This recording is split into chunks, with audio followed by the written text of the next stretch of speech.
Allô la gang! Donc aujourd'hui, on va compléter les notes de cours sur l'addition des nombres entiers. Alors, tel que vu au dernier cours, on a deux cas. On a le cas lorsque les deux termes ont le même signe et on a le cas lorsqu'ils ont des signes contraires. Alors, commençons avec le cas du même signe. Donc, si j'ai un nombre positif et un autre nombre positif, donc dans ce cas-là, ils ont le même signe, ils sont les deux positifs, alors on fait une addition et la réponse, elle est positive. Comme l'exemple ici en bas, 3 plus 4, les deux sont positifs, sont de même signe, donc on les additionne, 3 plus 4, 7. Et puisque le 3 est positif et le 4 est positif, alors le 7, il est positif. Continuons avec qu'est-ce qui arrive lorsqu'on a un nombre négatif et un autre nombre négatif. Donc, deux nombres négatifs. Ils sont encore de même signe, donc on les additionne. Et cette fois-ci, la réponse, elle est négative. Allons faire l'exemple. Moins 3 plus moins 4. Le 3, il est négatif. Le 4, il est négatif. Donc, ils sont de même signe. Alors, je les additionne.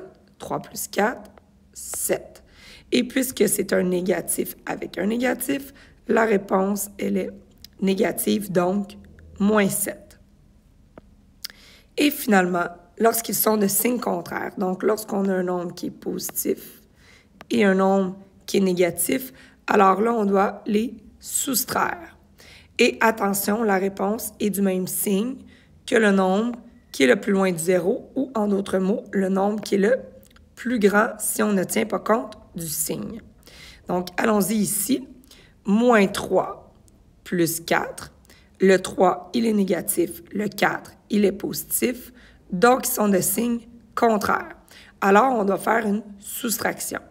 4 moins 3, 1. Ensuite, entre 3 et 4, le plus grand nombre, c'est le 4. Donc, la réponse, elle est positive.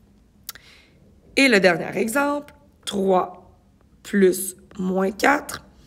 Le 3, il est positif, le 4, il est négatif, donc ils sont de signe contraire. Alors, je les soustrais. 4 moins 3, 1. Et ici, le nombre qui est le plus loin du zéro, le nombre qui est le plus gros, c'est le 4. Donc, la réponse, elle est négative.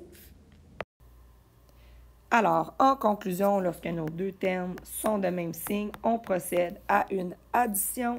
Ces deux nombres positifs, la réponse sera positive. Pensez juste à de l'argent. Je gagne l'argent, je gagne l'argent. En bout de ligne, j'en ai gagné.